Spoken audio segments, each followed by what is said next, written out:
All right, welcome back to the Are You Strong show. Got an awesome guest on the show today, and this young man comes highly recommended from his college coach out at the University of Missouri, Brian Smith. But before I say his name, I'm just going to kind of rip off a little bit of this young man's accolades. But I'm going to start off with a two-time NCAA All-American, which just getting there once is tough, let alone twice. Five-time NCAA qualifier. And for those who don't know, just qualifying for that tournament is extremely difficult. In 2023, he was the Southern Scuffle Champion. I want to see what that's all about. That sounds pretty neat. Two-time Tiger Style. Now I know what Tiger Style is all about because I Mhm. interviewed his coach Brian Smith, who wrote the book. But two times Tiger Style in invite champion, three-time academic All Big 12. Now that is impressive because it's all about academics and athletics, and you don't find too many where it goes hand in hand like that. Yeah. 2024 Tiger Style co-most valuable or most outstanding wrestler, and this one's really cool, the 100 win club member with 107 wins in his career. Welcome to the show, Zach Elam. Yeah. Thank you for having me on, Jeff. I appreciate it. I look Man, forward to today's talk. yeah, listen, I'm excited to have you on, and your coach Brian Smith. When I interviewed him not too long ago, I said, "Which one of your guys should I interview?" And boom, your name came right to the top. He's like, "You got to interview Zach." I said, "Okay." And then that's how we connected and reached out. But before I start peppering you with a bunch of questions, why don't you just tell the audience just a little bit about yourself, and then we'll kind of roll from there. Yeah. My name's Zach Elam. I'm from Kansas City, Missouri. Wrestled for the University of Missouri Tigers for 6 seasons, one of them being a redshirt year. And now I'm out here in New Jersey, wrestling for the Scarlet Knight Wrestling Club at Rutgers University. I'm happy. I've been out here for 4 months and excited for the new opportunity, a new change of place to live, place to train, people I'm around. Everything's been good so far, and I'm just excited for the future, both short term and long term here. So And you're down the street from the beach, yeah, yeah, in good very old Belmar, New Jersey. Yep, mile from the beach. Just kind of enjoying that, but mainly more than anything is the food here. I've caught myself kind of eating out quite a bit, uh, but I'm You're enjoying. probably eating a lot of pizza down there by the beach, right? Yeah, it's a lot of pizza and chicken parm. That's Yeah. not what I'm used to eating back in Missouri compared to more like a barbecue or style of going out to eat. You're Um, probably eating a lot healthier out there back home. I'm cooking home at home a lot more back in All Missouri, that's right. for sure. When I was living in at school and anytime I was at home, it was cooking on the Traeger and deer meat and kind of always just cooking from home. So, Yeah. but I don't really have that here right now. So hopefully I can get that changed. And um, So you said deer meat. Does that mean you do a lot of hunting? uh, I do enough to put meat in the freezer. I know some hunters that are a little more intense than I am. So, I'd hate to say I'm a huge gamesman when, um, you know, there's some people I know that kill some, pretty impressive animals and, Right. um, are a little more committed than I am. So Now, are you a bow hunter or a gun hunter? rifle, yeah, Oh, my draw length on my bow is pretty long. I think it's like when I got it measured, I think it was like 32 and a half. So it's a with that comes a kind of an expensive bow, so I really just haven't pulled the trigger on get one of those yet. Yeah, I just kind of stick to rifle hunting. well, after you win the Olympics, and you get all those endorsements, you go out and get one. Exactly, and then I might just move to the farm and do it full There you time. go. So Zach, let's bounce around. I had the privilege of interviewing your coach at Missouri, Brian Smith. Yep. And I've also had the privilege of interviewing the guy you're working with now, Yep. Scott Goodell, head Mhm. coach at Rutgers. And so I want to bounce around with those two a little bit too. But Yeah. before I get to that, let's talk about Missouri. And when I was interviewing Coach Smith, we talked about recruiting, Yeah. and we talked about like how come I asked him, I said, how come you don't recruit any guys from New Jersey? He's like, I don't have to. Yeah. He's like the recruiting right out there is there's so many great guys that he can recruit to, so recruit from. So Yeah. can you talk to me about your recruiting process? What was it like for you coming out of high school? What was it like for Coach Smith to recruit you? Because again, I had the pleasure of interviewing him. He seems like such a cool guy. What was Yeah. that experience like for you? So it was very neat. I mean, I've known Coach Smith since I was a kid. My family and I have known Coach Smith for a long time. My dad uh, used to do business with Coach Smith Okay. with the apparel for the University of Missouri wrestling program. Back, I mean, ever since I was a kid, so early, mid 2000s. So almost, you know, for about 20 years worth. Um, so that relationship has been there for a while. And leading up into being recruited by him, it was, they were my top three, obviously, and I chose there, but I really wanted to stay. The older I got in high school, the more I knew I wanted to stay closer to home. When I was kind of young and, my freshman, sophomore year, I was like, oh, I'll go anywhere. And I even used to say like, oh, I'm not going to Missouri or I'm not. And I thought I was going to play football. So, there was just a lot going on. But the older I got, I realized like how important it was for me to stay close to home and then how important it was for me to represent, the state that I lived Yeah. in. So that was kind of my thought process when I was, going through the recruiting process and everything. But the relationship with Coach Smith has been there for, my entire life, really. So being able to wrestle for him, and learn from him more than just wrestling, so um, what it looks like being a coach, um, being a father, a lot of things outside the room that I learned from him, and just I always appreciate that. So Yeah. Then did you read his book? yeah, I have. Yeah, it was really good. It Yes. was cool to hear a lot of stories from other guys, that Yeah. were in the book. Yeah. Um, but I've heard a couple of them, before pre practice talks. Yeah. Um, you know, when we'd have meetings with the team and stuff. But there was some in there that I haven't heard before. So I love this story, but I forget who it was. But like one more, we're gonna do this one more time. yeah, Who was that? Do you remember? I was with Coach Joe, and I don't know the wrestler, but it was early 2000s. It was one of the lighter weights, but Coach Joe and him were wrestling, and I think this was when Coach Joe Johnson was kind of getting ready for the Olympic trials and training for that.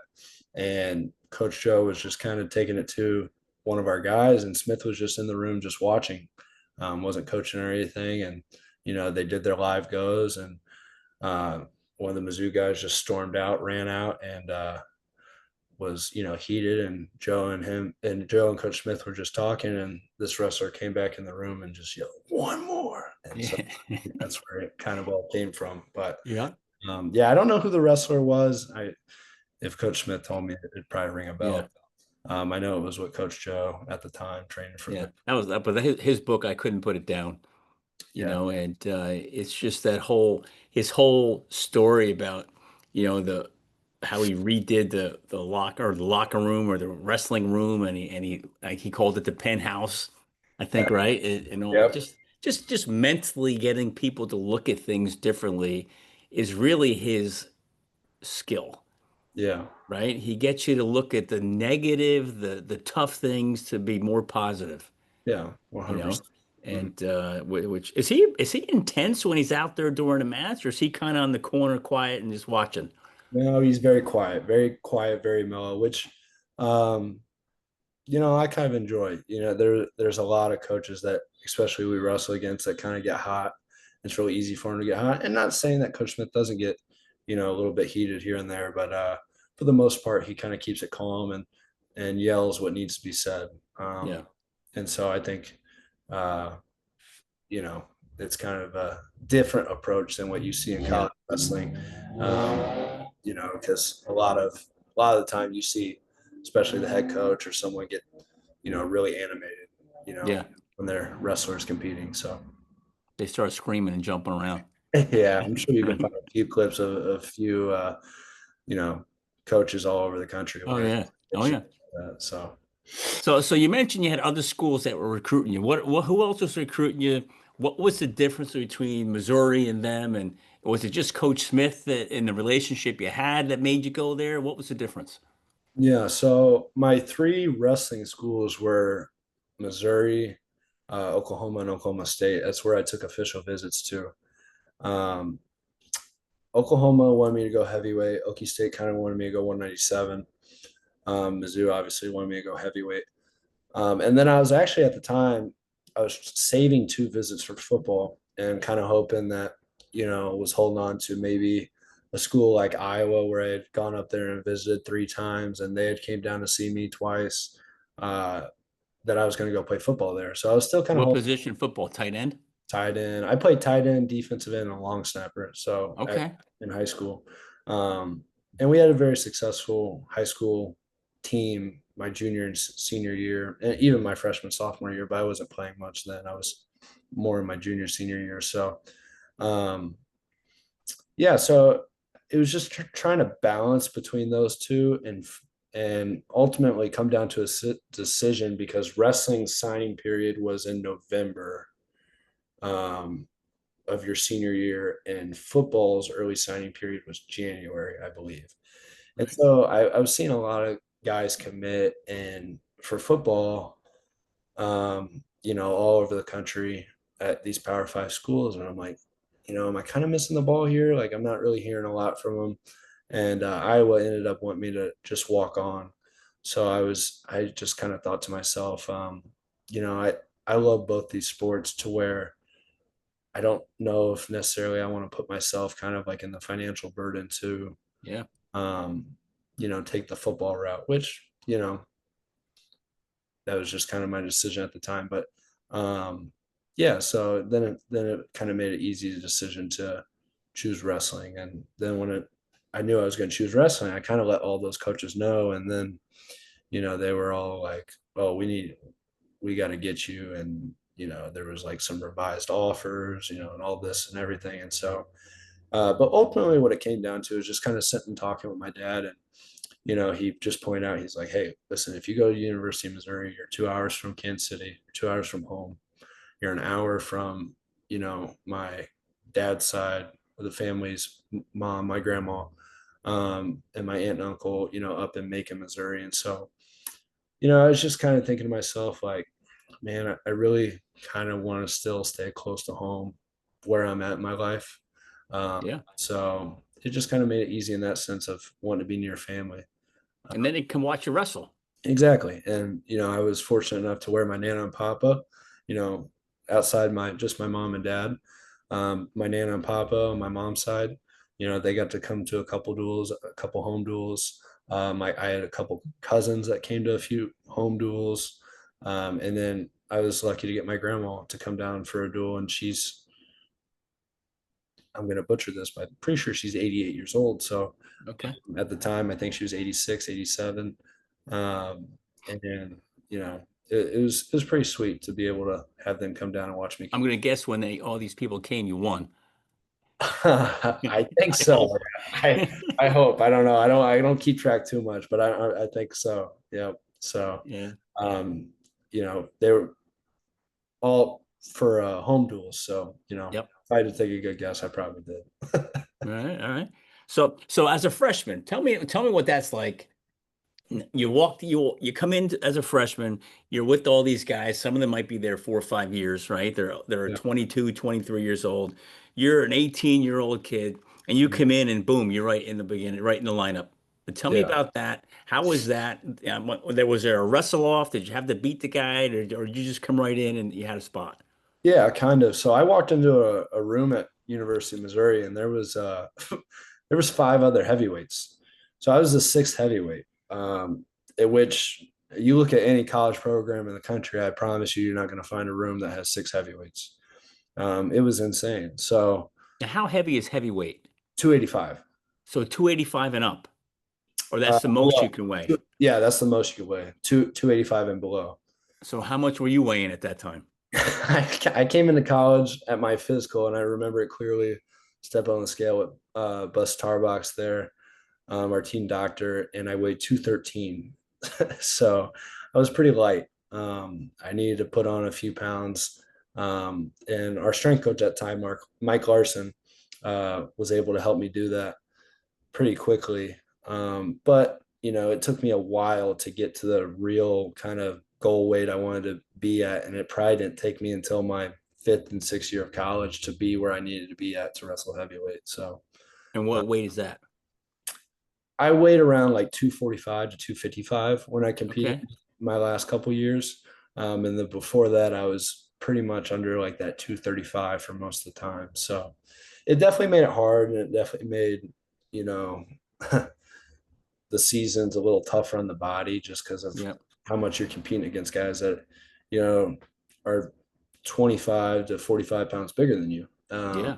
But that's just wrestling. So there's nothing um, really what I could do except just try to get bigger. And so Yeah. each year I kind of added about 10 pounds, but you lose weight during the season. It's hard to kind of retain that muscle because Yeah. you're not lifting as much as you were doing in the summer and in the fall leading up until season. So that is just kind of what it was like for me. But it was important for me. Like I was recognizing towards the end of my career how much I needed to kind of get like extra lifts in, and even extra meals in, just to kind of maintain the weight that um, I was at towards the end of my career.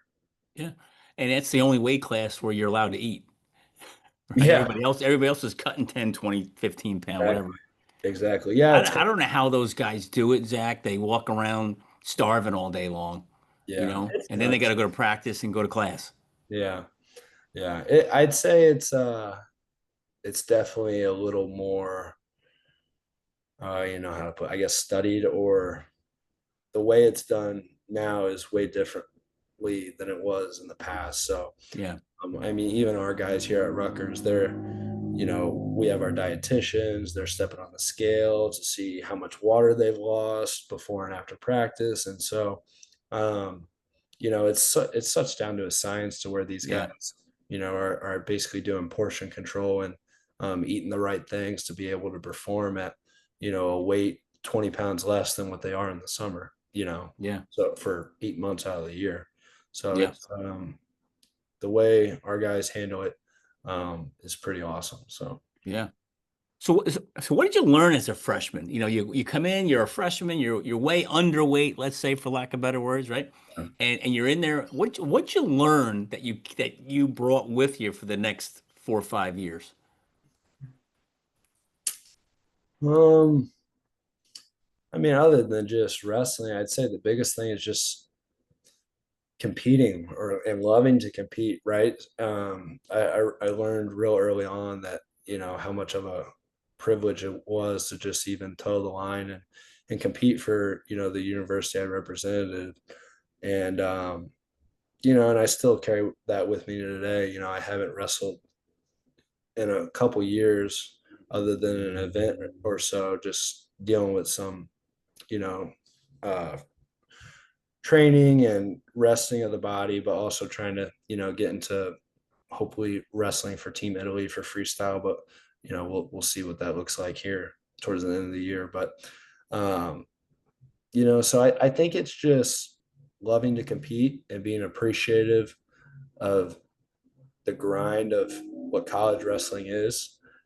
Because I think sometimes people get caught up of how long the season is and how much of Yeah. a drag and how much what could they look at all the negatives of like what stinks, what sucks, and like you're saying, like, oh, I'm cutting a bunch of weight, I gotta go to class, I gotta go to practice, you know, I'm not feeling my best, I'm a little banged up, and in reality, it's just like it's so much of a blessing to be able to feel that type of pressure and to feel, those um, things that are going on in your life to wrestle D1 and compete at a high level. So Yeah. You got to embrace the suck, right? yeah, exactly. Yeah, and it's you know not many people get to do it, and so No, no, it's not at all.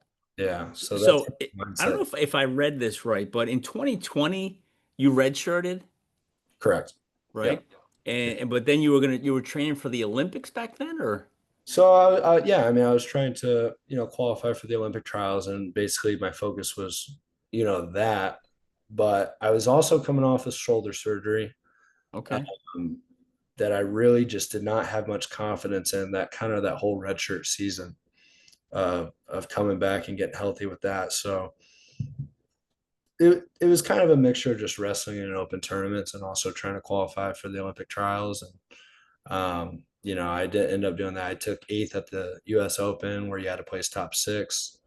Um, and then I was just focused on, the open tournament since then. But Hmm. that red shirt season was my second year. And it was kind of a blessing in disguise, because that was the year they canceled nationals, Yeah. so I didn't lose technically that year. And then the following year they gave a free year. And so that wasn't against me either. And so I got the free year as well. So it worked out great. Yeah, yeah. So I mean, there was me and a few others that were redshirting that year. I was just taking a normal red shirt. I had an Olympic red shirt, but like for me, just redshirting, I'm sure some other freshmen throughout the country that were redshirting, but some big names that were taking Olympic red shirts, were kind of where they have already competed, in the past couple of years at NCAA's and been All-Americans. They're redshirting this year, and blessing in disguise, they didn't lose that year of eligibility. um kind of like how I did it. So Yeah. So you said you had shoulder surgery. Walk me through that. What happened there? What was it like? How did you handle that mentally? Because the rehab on that, it's not fun. yeah, so I've actually had them both fixed. I can't remember, I think the left one done in high school. And I got my labrum fixed. And the surgery with that, the recovery with that, is obviously pretty long. Doing everything right, it takes about, 8 months in It's a order. long time. Yeah, in order to come back healthy. So I had kind of already gone through that while I was in high school. And like I said, it derailed kind of a lot of my summer wrestling after my sophomore year. So I wasn't able to wrestle anything in the summer. And then I just jumped right into football. But in college, I was dealing with some shoulder pain, and I was just kind of ignoring it because I didn't really want to go through the surgery and the rehab again. So I was just Yep. like, oh, it was my right shoulder. And I was like, oh, I can get through it. It's just, it's my dominant side. I'll just get it stronger and stuff. But I was as I got to college, it started to kind of like slip out or pop out about once a week. And I was just like, yeah, I got to get this fixed. But I was still doing well. I mean, and going back to, coming in as a freshman, we had five other heavyweights on our roster. And I was, I was, the guy, as I was beating them, and the returning starter, we had our wrestle off or our black and gold, and I end up winning that. And so kind of I remember Coach Smith coming and telling me, he's like, well, here's our plan. Like, you're going to start, and you're going to see how the first 5 days feel, or 5 dates, of competition. And if you feel like your shoulder is not feeling good, or you're not wrestling very well, we'll get your shoulder fixed, and we'll just make it a medical Yep. season. And I'm like, okay, that works. And I was competing, I was wrestling. The shoulder really wasn't giving me too many problems to where it was, like a nuisance. And I had a great first five duels, or five dates, and I think I started like 13-1 or 12-2 or something like that. So I was doing well in my first competition. So I just rolled with it and wrestled the season on a torn labrum. And by the time it was kind of the end of the year, it was kind of hurting pretty bad. And so after that season, I ended up having to get it fixed. And it just, I don't know if it was just a tougher time around with the second time, but it took a little longer for my second one to get fully healthy, to where I was confident in it. So Yeah. Now, for those who don't know, like, where is the labrum? Is that the front, the back? yeah, so it kind of wraps around the shoulder, and they fix it from the front and the back. So I have some scar, like it's like a scope scar, so Yeah. it's still tiny. But there's one in the front, one in the back of each of my shoulders. So So the labrum is what keeps the shoulder bone in, it keeps right? it, yeah, it keeps it in socket. Yeah, So when it's torn and when you shoot underneath the guy and you get extended and it's kind of a bad shot and all that weight comes down on your shoulder, comes right out. it slides out. And so I kind of had to deal with that. Like I said, it was usually happening about once a week, once every 2 weeks. So Ugh, um, that's painful. it hurts really And they got bad. to snap it back in, right? Yeah, it's more of like it's like a sharp pain for like 45 seconds, and then you're just, kind of moving it back in but it kind of goes away after that. But that 45 to 60 seconds of pain kind of Brutal. derails you a little bit Yeah. and messes with you a little bit mentally. So Is it more painful coming out or going back in? going out for sure. Yeah. Yeah. Yeah. Yeah. It's not as bad as it's when it's going back in, but when it's going out, it hurts. But towards the end of my career, I was dealing with my last season, I was dealing with some rotator cuff problems, and uh, those caused me quite a bit of pain, more than anything. But luckily, those I didn't have to get those Oh surgery my God. fixed. So, but those were probably the worst. Was dealing with those rotator cuff strains. Those Right. those were brutal. But So what's it like mentally, Zach? Like if you know your shoulders are kind of giving you trouble, right? And you know that if things go in too hard, they can pop out. yeah, Do you think about that when you're out there, or you're just blind to it? Like you don't even think about it, you just keep going. it's in the back of your mind, for sure. You kind of strategize your game plans with almost trying to hit the perfect shot. Where you're making sure you can beat this guy's hands, head, and hips and hit a great shot to where he can't react in time to give a good sprawl. So that was kind of like the way I perceive my offense, Yeah. which stinks because there's really no ever perfect shot. You know what I mean? Right. So, um, there'd be times where I wouldn't even be able to shoot, and I was just kind of doing a lot of like snaps, pass by stuff just to try to get some offense going. But really, that's kind of what happened the most was I was just always kind of looking for that perfect shot, and which stinks because you're kind of like holding yourself back a It little. takes you off your game a little bit, Yeah, yeah. right? Um, Right. but it is what it is. So Right. So mentally, I mean, I can probably ask you 1,000 questions around that, but what do you think is the toughest mental hurdle? Was it that part of your game that was the toughest, or were there other things mentally that were tough to deal with as a college wrestler? Um, I'd say that, yeah, like on a daily basis, but overall, like early my first couple years of my career, just not being able to make the push to get it to be on the podium.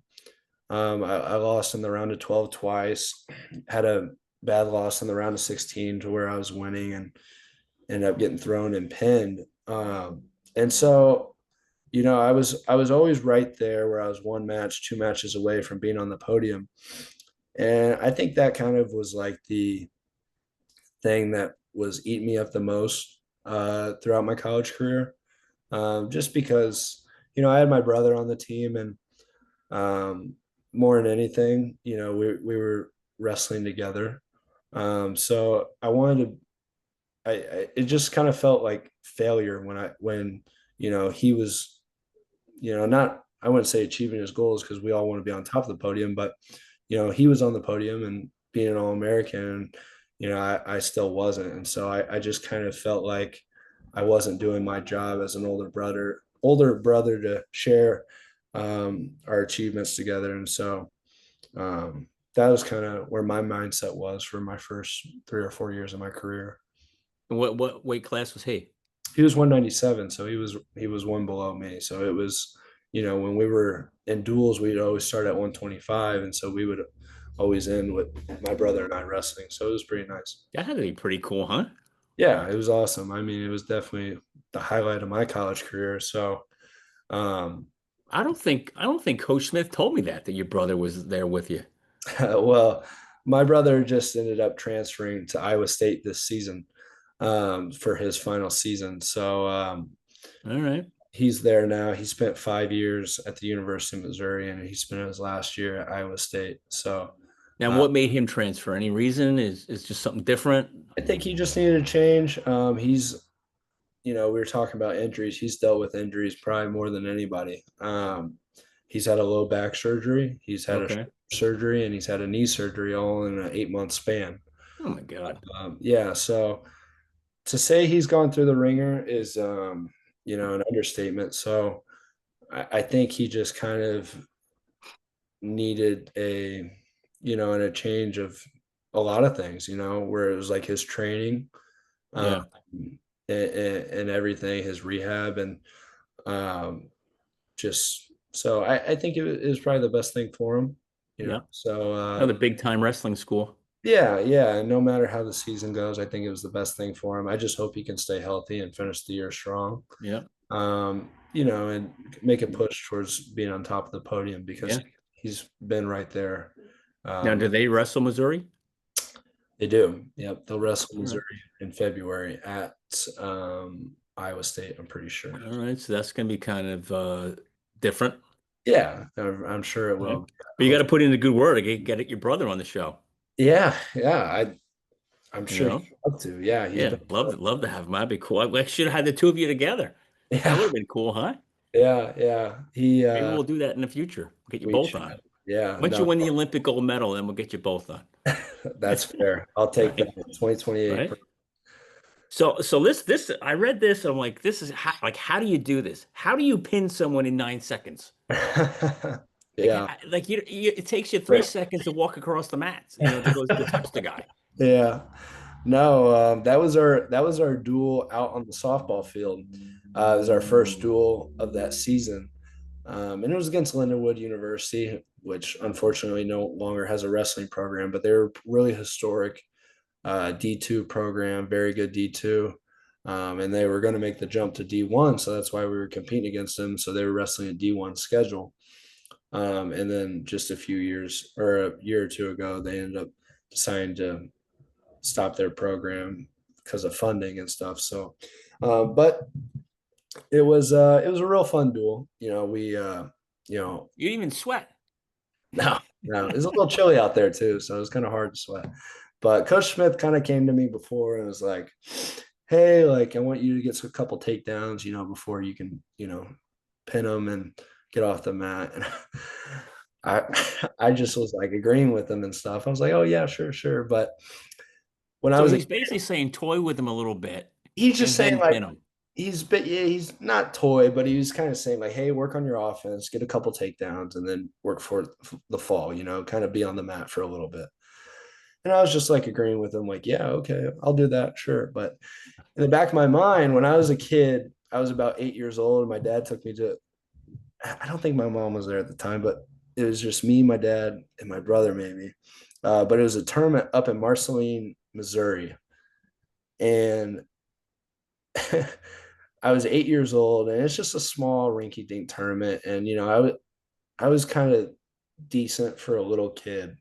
And, you go to a small town of a population of like 600 or 800 people, 1,200 people, it's, not the best wrestling, but I was in my last match of the day and I was beating this kid 14-0. And my dad wanted me to cut him to get one more takedown. And I wanted to just turn him and get it over with. But he's yelling at me to cut him, cut him. Was your dad the coach? Yeah, my dad's the coach. Okay. I cut him. And what does cut him mean? Like I was on top, he was on bottom. I cut him to give him 1 point. So you let him go, let him up. Yeah. And a tech is 15 points, and I was winning 14-0. So I was just wanting to turn him, get some near fall, and end the match. And I cut him, I give him 1 point, and we're on our feet. And as soon as I cut him, he throws me in a headlock and throws me to my back and pins me. Oh my God.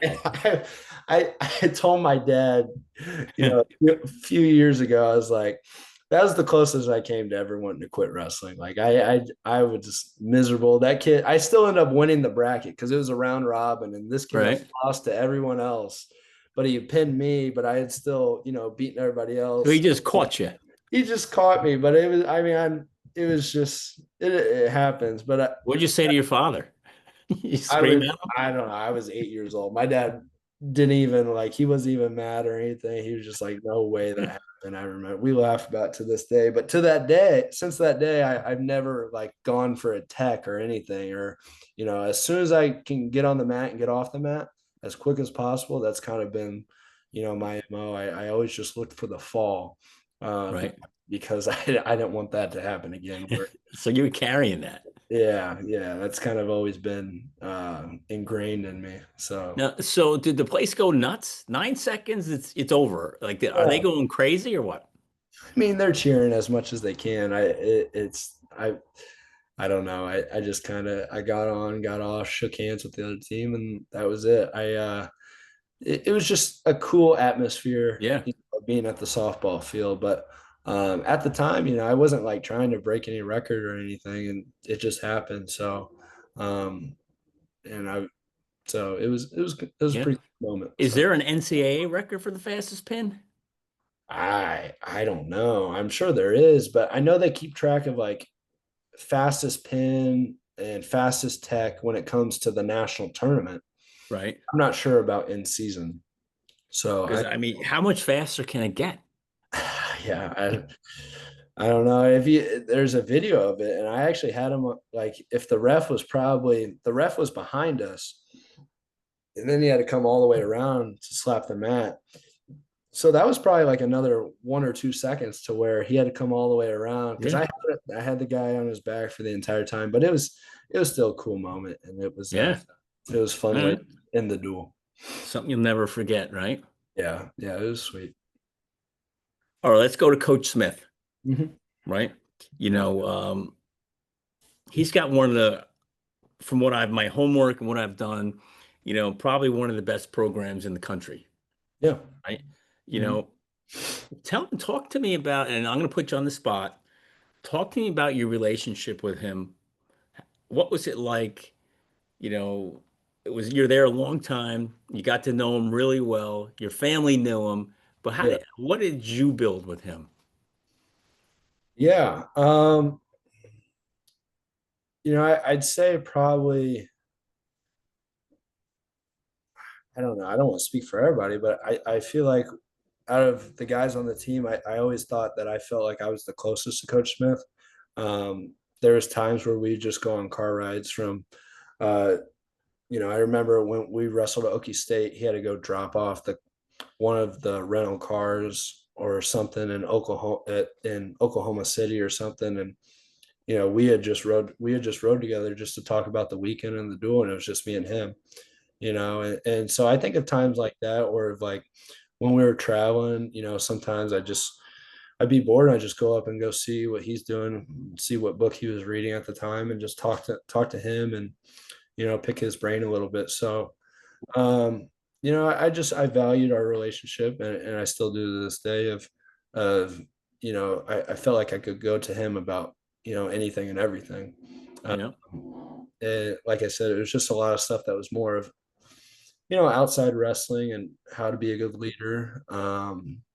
is And there any one piece of advice that you've taken from him that you keep in the back of your mind that keeps coming out and you carry it with you? other than just like the pillars of Tiger Style, I'd say that that's probably something that will always kind of be ingrained You in me. remember them all? Yeah, compete, believe, one more, expect to win. That's Yep, pretty cool, huh? yep. And so I'd say more than anything, it's just the compete aspect, especially during my time there, that how important that was to me. And so I'd say more than anything that's probably what will be ingrained with me for forever. I think in the when I was chatting with him, we talked about, the pillars and we talked about the expect to win, Hmm. right? And I'm gonna guess, and I could be completely off base, but there's some kids I'm gonna guess in college wrestling that they're not expecting to win. Like they know they're going into a match like this ain't happening. Yeah, But in his mindset is even if you're going against an opponent that is tougher than there's record and things are going to be tough, like he wants you guys going in there. You expect you're going to win. It doesn't matter who you're facing. Can yeah. you talk about that? Yeah, I mean, it's just having that competitive mindset to where it's like, it doesn't matter who you're towing the line against. It's you got to have the belief system that you can expect to win every match, because you've done the training, you've done the preparation leading up to it, to where you can go in there and beat anybody in the country. And so that was kind of what was ingrained in us, and having that belief system of just it doesn't matter who you're wrestling against. You just got to go out there and wrestle your match to and do your best ability to go out and win. Yeah. Well, I mean, you mentioned you missed the podium a couple times, right? Yeah. Hmm. And I know that's the end all of every college wrestler. We got to get that podium, right? And now, how far up the podium, who knows, right? Yeah. But what was Coach Smith like for the years that you missed it? How did he handle that? How did he coach you from that? And what did you learn from that? Yeah. It was just I think after each one, it was just hard to, I did my best to kind of be there to support the guys that were still competing, on day three. And especially, Hmm. my brother was still always competing. So whatever they needed, I did my best to try to provide whatever they needed from me. Um, but it was just kind of always a lot of encouragement of you're gonna be there, you're gonna get there, you're gonna make that push. And I always believed it. It just I just wish it happened a lot sooner than it A did. little sooner. Yeah, but I mean, it Well, you is. did it twice. You got there back to back. Yeah, yeah. No, I'm grateful for what I was able to accomplish, but the competitor mindset in me is just always wanting more, and obviously, but I everyone has their own path, and so I'm Yeah. grateful for the path that I have or had, and where I am to this day. And so, but yeah, I think it was just kind of always still believing in me. Um, him reiterating that, even after falling a match or two short of just making the podium. So he still always had that belief in me and just kind of reassured me that. So He's a great coach. yeah, So walk me through the feeling being on the podium for the first time. What was that like? it was a good feeling. And after finally getting over that round of 12 hump, uh, you still had a couple more matches to wrestle because I was on the backside, so the best I could do was third. So I was trying to obviously do the best I can to finish out the tournament. Uh, but it was just more of like, okay, I took six. I didn't make it on top of the podium. What do I need to do to get there? So like, what adjustments do I need to make in order to do better than I did the year before? And then even in my final year, I took fourth, and I was just like, okay, I feel like I'm not done. Like I keep jumping levels, I keep doing better. What's next in the sense of the freestyle realm of like what I want to accomplish. So that's kind of what the mindset was as soon after as I was done competing at those tournaments of I fell short of not being on top of the podium, but I finally made it on the podium at least. um, but now it's like, what can I do to improve to get to where I want to be next? So Then you go and knock off the number four seed, mhm. right? In my last year. Yeah. How Yeah, was that? What was that like beating that guy? yeah. So it was against Colton Schultz at Arizona State.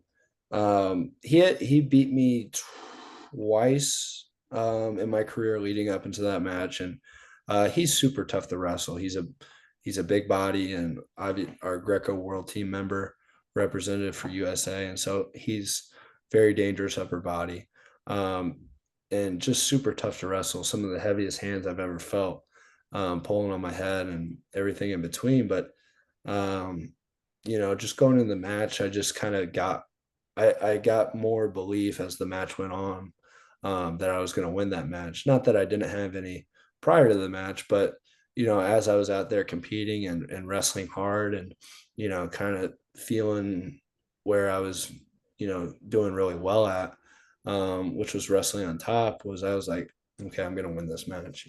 It kind of hit me pretty early on. And so, it was good to get that win and, get to that third and fourth place match and, keep wrestling, to a higher place. So, Yeah. So 100 win club. mhm. What was it like when you hit that? Yeah. It was cool. That's a lot of wins. It is, yeah. It is cool. It just kind of made me think about like my freshman year, where I saw one of my former teammates, Daniel Lewis, get to 100 wins, and I was just like, man, I want to get there so bad. Like, how many guys get to that? Not many.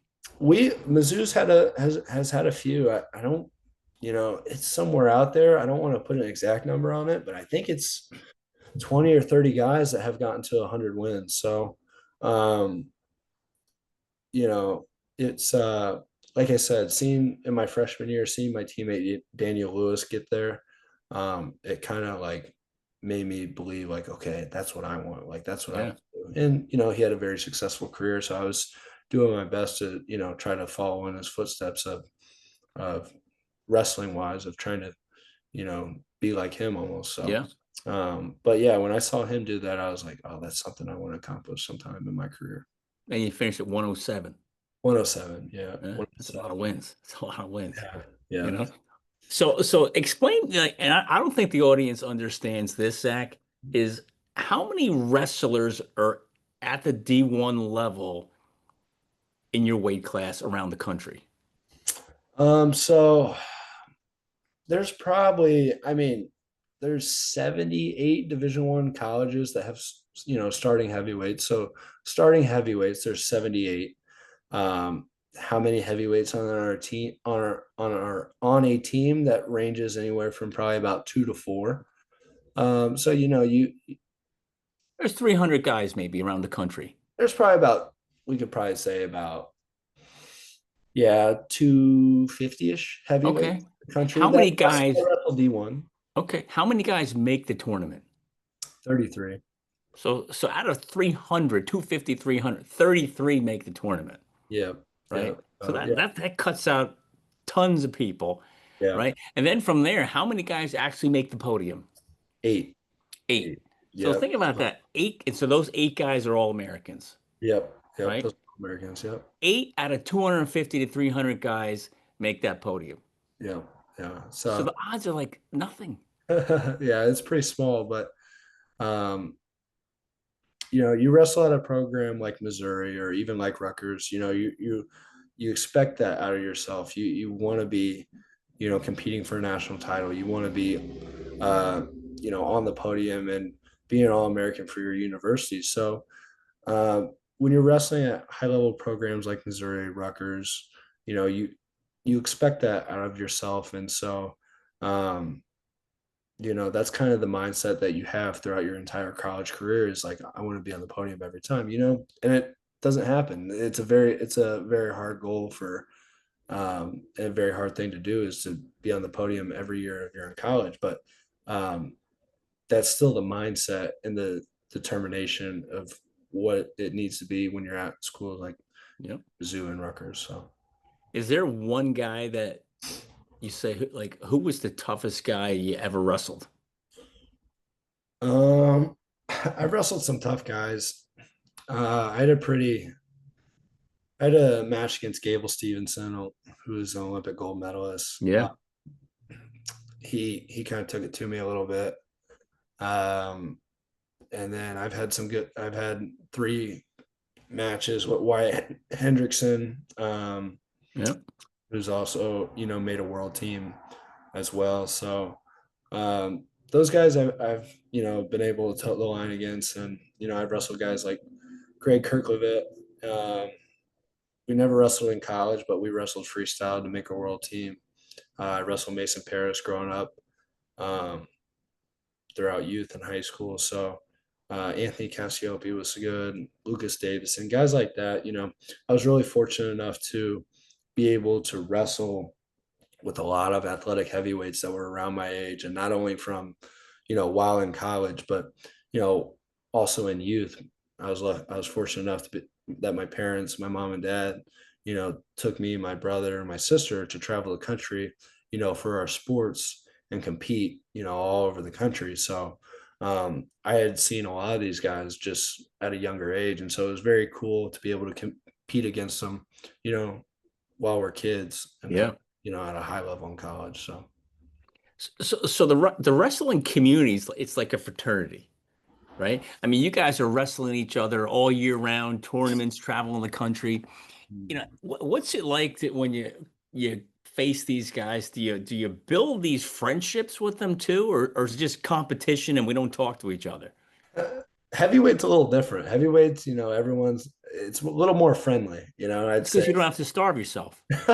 Probably. Yeah. But it's actually real funny you said that. I just got done working out with Jordan Wood, who I had wrestled, I think 3 times, 4 times, I think 3 times while we were in college, both folk style and freestyle wise. And he had beat me every time. And I just got done working out with him, so it's like for the most part, most guys, are very, cordial with one another. There's, a few guys here and there that are a little selfish and, take things a little more personally. But yeah, at the end of the day, we're just competing and, we're all trying to accomplish the same goal. And so, um, you know, it's kind of fun in a sense to be able to, wrestle someone that has that competitive mindset and is chasing something that you're chasing. So Yeah. I How's think my guy Yara doing? Yara's doing good. I haven't been able to. I haven't seen him out here since I moved out to New Jersey. I've asked if he wanted to come in to the room, but I know he's busy with his new job. I'm pretty sure he's working in finance. I don't know I if. think he wanted to get into investment banking. Yeah, I'm not 100% sure, but I haven't been able to get to see him since I moved out here, unfortunately. But I'm sure I'll see him soon, maybe at an Yeah. event or something. So Yeah. we'll be able to talk and chat then, and hopefully maybe he can come in and we can wrestle a little bit too. So, Have but some fun with him. He's a good guy. great guy, great Yeah. guy. He's good. He's good people. So is there any one moment in your Missouri career that best defines your career? I don't know if there's a moment that defines it.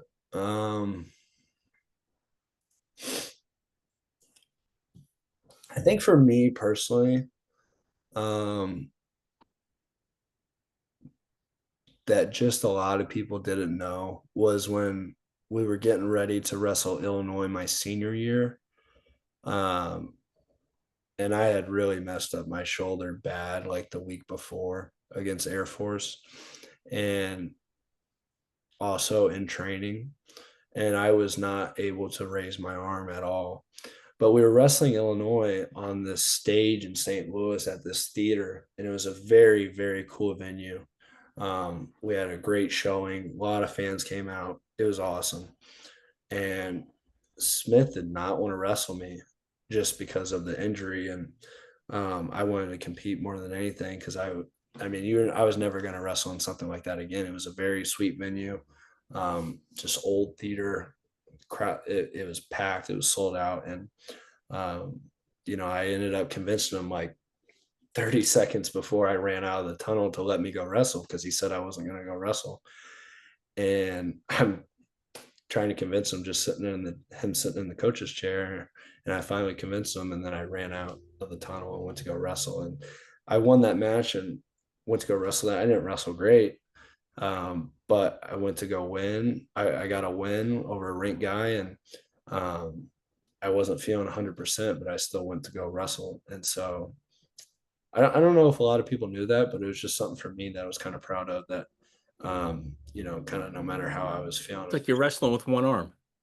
It really was like there was not a lot of times in my career where I couldn't raise my arm over my head, but this was one of those times, and it was a lot of pain. And so, but I just wanted to go wrestle. And so it was sweet. I'm glad he let me do that. You fought right through the pain, Yeah, no, it was, you know? I'd say that was probably, if anything, that's probably something that I was most proud of. Cool. Now, how about with your brother? What's your brother's first name? Rocky. Rocky. Mhm. So, is there any defining moment for the two of you guys together in your Mhm. Missouri career? Like, hey, you know what? This was a great moment for the two of us. Yeah, I think finally when I was able to join him, of being on the podium, and you have two. You take a step back. There's two brothers that wrestle for the same school, and they're all Americans. So, my parents were always proud of how we did and competed, but it was a little there was a little I don't know, there's a lot less stress on them when, now that we were both on the podium and Yeah. not just, one of us, where it was like they feel happy for one of us, but they Yeah. feel bad for the other. So they had very mixed emotions, for those first couple years. And so now, they both can be, I don't want to say proud because they were both proud Yeah. or Well, what. they're doubly proud now. Yeah, it's just where it's like they don't have that kind of like stress for the other one. So Yeah. Now, was so your dad a wrestler? he did, yeah. He wrestled in college at University of Central Missouri. Um, Okay. yeah, and then um, my mom was just she just danced. So she All was not right. she was not a wrestler. Yeah. So what's next for you? I'm currently, RTC athlete here at Rutgers University. I compete and train freestyle full time. Now, what does that mean, RTC? I don't think the audience knows. What does that mean? It's a regional training center. So I basically, I'm just a regional training center athlete here at Rutgers University, and our club under Rutgers University is called Scarlet Knight Wrestling Club. So I'm technically employed by the SKWC. But for me right now, I'd really like to kind of make this push to wrestle for Team Italy, and working on getting my dual citizenship there. But And if it that's in 2028. yeah, by 2028. But Yeah. hopefully I can get it all wrapped up by the end of this year, so I'm able to wrestle in some world championships leading up to that. But so that's kind of the main focus. That's really why I haven't been competing the last couple years. So, but actually this weekend I'll be wrestling at one of this professional wrestling league that just kind of started up. It's called the Claw, Yep. and so I'll be wrestling that this weekend. So it'll be good to step on the mat again because I haven't really. The last time I wrestled was in that event last year. So And uh, where's that tournament? that is at somewhere in State College. So it's Okay. State College, PA. And so just getting ready to leave for that tomorrow, and that'll be good to just be able to go compete. You're But gonna get a lot of ex-Penn State guys out there. I don't know how many Penn State. I know there's a couple, but I don't know how many. But um, just for me, it'd be good to go compete, and since I'm kind of waiting on this whole freestyle thing, so. Okay, cool. Mhm. So Missouri, looking back, Mhm. you know, how do you want to be remembered? Like when they hear your name, what do you want them to think, and what do you want them to remember?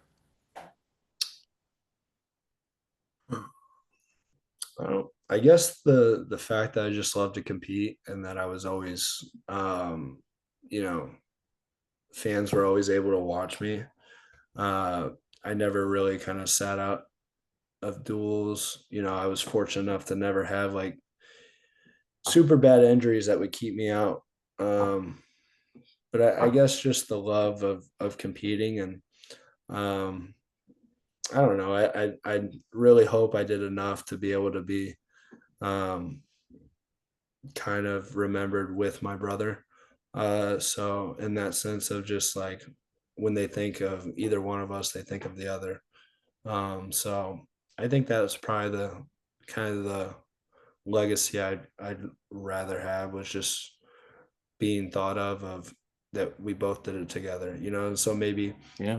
there's some other kids out there that have a brother, or have their family member with them, and they are able to wrestle collegiately with their sibling, or whatever that looks like, play That football. would be cool. Like think of like what are the odds of that? Two brothers, All-Americans on the same school team.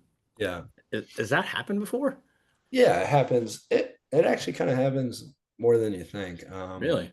Yeah, I mean, some other brothers are kind of like the Hidley brothers that wrestled at NC State. You think of a long time ago, you think of like the Brands brothers. There was a couple other teams or a couple other brothers at Iowa and even at Missouri. Like you think Max and Ben Askren, the McCormick family. Um, there's a few sets of brothers that we've had, even at Mizzou. But I, maybe it happens a little more in wrestling because when one brother wrestles, the other one Always usually along. follows along, or if they're, pretty scrappy from birth, they just tend to scrap with each other and make each other better. So Beat each other up. yeah, so That's probably good. probably happens more than what you think. So Yep. All right. Well, Zach, we talked about a lot of stuff. We talked about coming out of high school. We talked about going to college. We talked about what's going on after college. We're talking about Olympics. mhm. Is there anything we haven't touched on you think we should hit before we wrap it up? No, I'm really excited to be part of Rutgers. Even though I'm not, technically on staff, I'm just excited to be able to train with the guys, the 197s, the heavyweights, and sometimes the 184s I want to help them as much as I can to help them achieve their goals. So um, I'm really just more of excited for these guys to compete this upcoming year. Hopefully I can get all my stuff done and start competing freestyle here soon and start traveling. Um, but what, but until then, I'd really like to see these guys do well, and I'm excited for this team. It's got a lot of old guys, and it's got a lot of young guys.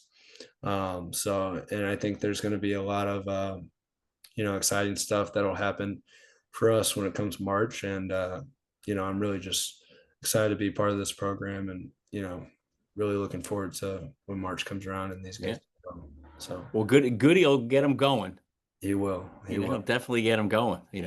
Yep, he's he's fun to be around. That's good. It's Good. fun to be around. Well, Zach, listen, man, thanks for being on.